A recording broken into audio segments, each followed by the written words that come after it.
Hello, we're Mike and Cindy Jacobs, and we have in the studio Marc Nuttle with us. Marc is the author of Moment of Truth, and we have been doing this series, a very sobering series, and you'll be so glad that you got to this point, although it's going to be hard to hear. What can we do to try to save the nation? Marc, what would you say? What do we do? Well, there are two things. First is understanding the problem. And explaining that to your sphere of influence, that this is not business as usual, that the debt is a threat, just as big a threat as Adolf Hitler was to Great Britain or Western civilization in World War II. This is a now threat. I mean, this is a 2012, maximum 2013. This isn't maybe your grandchildren might have a problem, right? That's correct. This impacts you. Yes. But you told us that when the threat of Hitler was first explained to, say, the people in Britain, they didn't get it. They were in denial, like you mentioned, is one of the Chamberlain 3 didn't Ds. get it. Nobody wanted to go to war. They just come off of a war. Winston Churchill believed that Adolf Hitler meant what he said, and that he was going to do what he said he was going to do. He said, listen, let's course correct this right now. Yeah. Let's stop him at his borders, make him adhere to the Versailles Treaty. He's breaking the law. Fix it. And said, well, can't we talk this out? Can't we finesse it? Can't we diplomatically negotiate this? They were in denial. Can't we have sanctions? They were in the third D of the 3D vision. They were in denial. Yeah, and in fact, the public was 80% opposed to take any action against Hitler. Now, here's the point why I make the comparison. Winston Churchill very eloquently said, you can deal with this now, and there's no easy way out of this. Yeah. He said, you can deal with him now, and there'll be a price, but a price we can manage. Or you can wait, and it will be terrible. And after the war, even Winston Churchill said, I didn't know how bad it would be. Yeah. 72 million lives later, Wow. Adolf Hitler shot himself in a bunker, but they could have stopped him at the border. Now, hindsight's 20/20, but at the same time, the point is, we can deal with this deficit now. It's still under our control. As a nation, if we understand that this is the goal, we got to deal with these deficits. We got to cut this budget. We got to make structural changes as Americans together. Joint sacrifice, shared sacrifice across the board. We still have this under control. But if we wait until it's the point where we can't borrow anymore, the world's liquidity has been eclipsed, and interest rates have gone to even 4, 5, or 6%, which would be normal in our times. Yeah. It's unaffordable. And now remember this.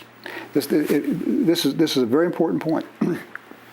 Of all economists, liberal or conservative, of all politicians, liberal or conservative, all are in agreement that the current structural government funding and services of the United States of America are unsustainable. The only question is how long. Well, why would you play that game? Yeah. You know, if we know they're unsustainable, fix it. Yeah, if we know Hitler's coming. Yeah. Right. Now, I've laid out why I think it's sooner than you think. And this is just raw numbers and secular analysis without anything, but here's the arithmetic. Now, what can we do about it? The first thing I would ask is that everybody pray that the American public understand the issue and have the will to make the sacrifice, just like the British population did in World War II. Now, once they finally understood it, once they understood the threat was real, that Adolf Hitler meant exactly what he said, and that Winston Churchill was right, one of the first things he said to them was, bring your pots and pans to the center of the street now. Don't worry about whether your neighbor's got more or less than you do. Yeah. Together, all of us, bring them to the center of the streets. Bring your iron gates now. To make munitions. To make munitions, to support the army and the military, to fight airplanes. For every ounce of strength you have to save Western civilization. Now, at the beginning of these 10-minute segments, we talked about American exceptionalism, and that America was the only country that could do this for the world. We are the only country with a large enough economy, the large enough banking system. We consume 50% of the world's GDP. We produce 30% of it. We have an obligation to right our system to save the world. With 5% of the world's population, we produce 30% of the world's GDP products, gross domestic product. Consume 50% of its goods and services. Now, therefore, we have an obligation first to maintain our exceptionalism, freedom, and God first. And the concepts on which we were established. God is sovereign over man. Man is sovereign over government. And you're free to do individually what you want to do, to pursue your God-given purpose and pursue happiness without having to get permission from the government. That's the nutshell of American exceptionalism. And you're not born into a tribe, a royal order, or station of life. Your birth is not your destiny, and not in the United States of America. For the world to lose that would be unconscionable. So we have an obligation, just as Great Britain led the fight to save Western civilization, and of course we had a big role in that. But still, the leadership came first from Great Britain, and they were the first in the war and took the brunt of it. Now, what happened after that? When everybody understood the problem, they came together. They didn't worry about it. They brought what they had. They did what they had to do. Now, some of the solutions are this. We're going to post this, Cindy, soon on a website. When you understand what the problem is, I don't think that we can restructure Social Security, Medicaid, or Medicare in time to solve a $1.67 trillion deficit that is the projected deficit for the next budget. If you accept the president's budget, it's too much, too soon, and I don't think people can even can adapt to it quick enough. It's a wartime mentality of bringing what you have to solve the problem for 4 years. It's going to take about 4 years of probably a national sales tax, a tax on some income that at the high end and on union pension funds that'll be in balance. The military will be exempt from this if you serve in the military. We're going to cut government. We can cut government by 10%. We can cut the employment by 10%, and re-engage those people into the job market. All of this means test Social Security. Nobody should retire at 62 unless they have a health problem. For 4 years. At the end of 4 years, we will balance the budget in the first year. This will produce about $1,750 billion, $1.75 billion, which will balance the budget and start to pay the debt down. Now, here's another important point. There are those economists in the world today that are predicting problems for Japan and Europe. And when I talked about the world's liquidity in our first segment, Japan, the G7, and the G20 are the biggest part of that. Those are the largest industrial nations of the world. That there could be some problems with their bonds and their bond markets in the near future because of interest rates.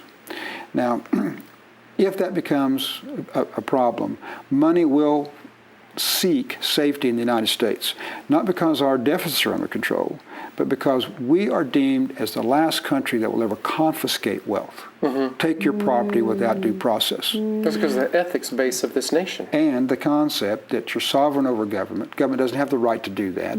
No one would stand for it. We're free, and we believe in private ownership and pursuing happiness for our families as we see fit. That's who we are, and therefore, if that isn't held up here, it won't be held up anywhere in the world. So the money will come here for a while. At that point, if we have righted our ship or in the process of getting it done, and the world understands that we're providing the leadership through commitment and shared sacrifice, we'll become the strongest nation in the world again, the strongest currency, and the strongest economy in a month. I mean, almost instanter. That can happen. And then, because of our benevolence, we lead the rest of the world. I mean that in a proper way. The only military in the history of the world that's dominated the world benevolently. Not invading people. We're not going to say, what'd you do in Iraq? And that's another day's argument. But not to stay, not to take it over, and not to make it part of the United States. We'll lead people out through freedom if we do this. And that's what we have to do. So, I really believe as we're listening to this, of course we must pray. We talked about this, we must pray.